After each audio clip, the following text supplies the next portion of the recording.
Hidup ini sudah susah, Pak. Jadi saya mau cari yang gampang-gampang saja. Susah itu kan katanya nggak ada gunanya. Jadi untuk apa saya bersusah-susah? Saya mau cari gampang aja deh. Karena kalau gampang itu pasti lebih praktis. Dan saya udah capek sama susah, lelah, dan bikin lemah juga kalau makin susah. Demikianlah keluhan seseorang yang mewakili pandangan umum hari ini. Semua mau gampang.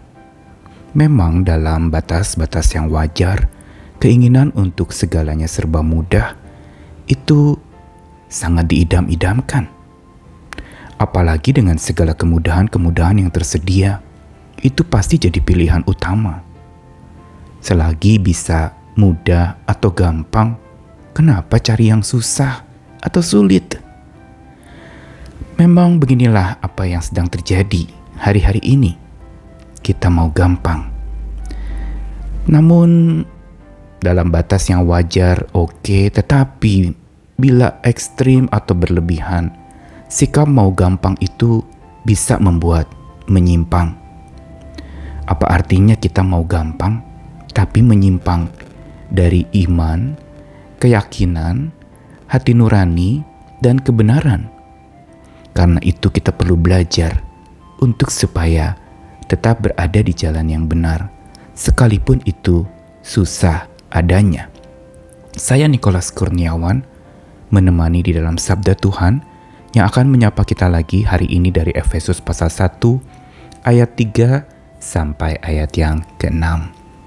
Terpujilah Allah dan Bapa Tuhan kita Yesus Kristus, yang dalam Kristus telah mengaruniakan kepada kita segala berkat rohani di dalam sorga. Sebab di dalam Dia Allah telah memilih kita sebelum dunia dijadikan, supaya kita kudus dan tak bercacat di hadapan-Nya.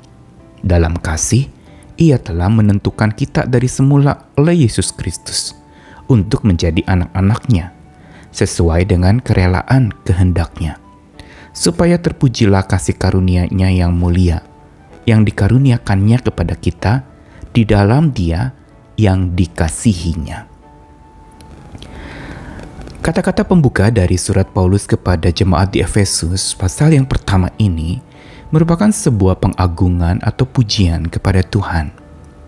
Pujian atas apa yang sebenarnya Tuhan sudah sediakan di dalam hidup seorang percaya yang berkeyakinan teguh dan yang hati nuraninya dipenuhi oleh Tuhan sendiri. Dan tentu saja efeknya orang yang demikian akan selalu berpegang pada kebenaran dan berusaha sedapat mungkin untuk ada di jalan yang benar. Dan ketika disebutkan Tuhan telah mengaruniakan kepada kita berkat rohani di surga, sebenarnya ayat pembuka ini mau beritahu kepada setiap kita untuk memiliki sebuah perspektif surgawi di dalam melihat hal-hal yang duniawi. Yang berarti memang selalu ada kontras antara yang sementara dan yang kekal, yang fana dan yang abadi. Dan untuk itulah maka sebenarnya orang yang percaya dibawa kepada perspektif surgawi yang abadi itu. Segalanya serba sementara. Dari sinilah sebenarnya pandangan kita tentang kesusahan harusnya bertumbuh. Yaitu dalam arti, kesusahan yang kita hadapi hari ini sesungguhnya tidak selamanya. Itu hanya sementara. Segala sesuatu yang ada di dunia ini, susah ataupun senang, semua serba sementara. Yang sifatnya duniawi itu selalu fana dan akan binasa, tidak selamanya ada. Dan karena itu Paulus merasa perlu mengingatkan jemaat di Efesus untuk melihat berkat rohani itu dibandingkan berkat-berkat duniawi, berkat-berkat fisik, atau berkat-berkat yang memang secara instan kita butuhkan di dalam masa-masa susah ini. Bukankah sekarang orang sedang kelaparan secara fisik, betul-betul kelaparan secara harafiah, membutuhkan makanan. Padahal hidup sudah makin susah, harga barang-barang menjadi naik, dan berarti juga biaya untuk penghidupan akan tambah tinggi. Dan karena itulah orang menjadi kesengsem kepada berkat jasmani dibandingkan berkat rohani. Tapi sabda Tuhan hari ini mengingatkan kepada setiap kita tentang berkat rohani yang harusnya menjadi pandangan utama kita dalam hidup kita yang sementara di dunia ini. Apakah berkat rohani yang disediakan itu? Dikatakan bahwa berkat rohani itu pertama-tama adalah di dalam Tuhan. Dia telah memilih kita sebelum dunia dijadikan, supaya kudus dan tak bercacat di hadapannya. Berkat rohani yang pertama adalah pilihan Tuhan.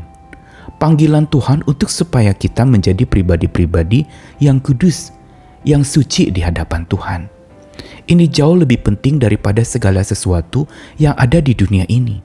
Dikatakan sebelum dunia dijadikan, berarti bahkan sebelum kita terlahirkan, Tuhan sudah memilih kita, dan inilah berkat rohani yang sifatnya melampaui ruang dan waktu. Sudah ada, sudah dipilih oleh Tuhan, bahkan sebelum dunia ini ada. Dan pemilihan Tuhan inilah yang menunjukkan kasih-Nya. Ini berkat rohani yang tak tertandingi. Yang kedua adalah dikatakan dalam kasih, Ia telah menentukan kita dari semula untuk jadi anak-anak-Nya. Dan yang kedua ini adalah sebuah berkat rohani yang mengingatkan kepada kita bukan saja pemilihan Tuhan atas kita, tapi juga penentuan kita untuk diangkat menjadi anak-anak-Nya. Berarti kita bukan sekedar umat, bukan sekedar jemaat, bukan sekedar hamba-hamba Tuhan, tapi status yang jauh lebih tinggi dari itu, yaitu anak-anak Tuhan. Yang berarti memiliki ahli waris dari Allah Bapa yang penuh kasih. Dan warisan itu adalah sesuatu yang tidak dapat binasa, yang melekat erat di dalam hati orang yang melekat erat pula kepada Allah Bapa itu. Dan di sini kita melihat berkat rohani yang ketiga sesuai dengan kerelaan kehendak-Nya, supaya terpujilah kasih karunia Tuhan yang mulia yang dikaruniakan kepada kita di dalam Tuhan. Dan karena itu kita melihat bahwa berkat rohani yang ketiga adalah Tuhan begitu rela, Dia punya kehendak yang luar biasa untuk supaya kasih karunia Tuhan itu ada dalam hidup kita. Berkat yang ketiga adalah anugerah Tuhan yang mulia, yang Dia kasihi kita dan Dia anugerahi kita keselamatan yang abadi. Ini berkat rohani yang tersedia. Lalu protes kita adalah apa? Pak, apakah dengan berkat rohani saya bisa kenyang? Apakah dengan baca sabda Tuhan saja saya bisa cukup hidupnya? Gak mungkin kan Pak, kita juga butuh bekerja. Tentu saja ayat-ayat ini bukan untuk supaya kita meniadakan berkat jasmani kita. Kita butuh itu, dan Tuhan akan cukupkan itu. Bukankah sabda Tuhan di kitab Injil dikatakan, carilah dahulu kerajaan Allah dan kebenarannya, maka semua hal-hal yang bersifat jasmani itu disediakan oleh Tuhan dan ditambahkan kepada kita umatnya. Kuncinya adalah bagaimana kita punya hati nurani, kita punya iman, keyakinan, dan kebenaran yang kita pegang teguh sehingga kita tidak menyimpang dari itu semua. Dan karena itulah pelajaran hari ini mau ingatkan kita bahwa banyak dari kita, banyak orang mau cari gampang tapi menyimpang dari iman, keyakinan, dan hati nurani itu. Dan karena menyimpang maka ia terhilang dari berkat kekal yang tak terbilang jumlahnya dari Tuhan. Berkat rohani yang kelak tersedia bagi setiap orang yang diangkat menjadi anak-anak Tuhan, yang menjadi ahli waris kerajaan Allah, yang berarti disayangi dan dikasihi oleh Bapa yang penuh cinta itu. Karenanya marilah kita hidup ada di jalan yang lurus, tetap memandang kepada Tuhan yang selalu menyediakan apa yang kita butuhkan, bukan apa yang kita mau. Jangan berpikir mau gampang, tetapi menyimpang. Tapi lebih baik, pandanglah kepada berkat kekal yang tak terbilang dari kasih-Nya yang selalu berulang Dia nyatakan kepada kita.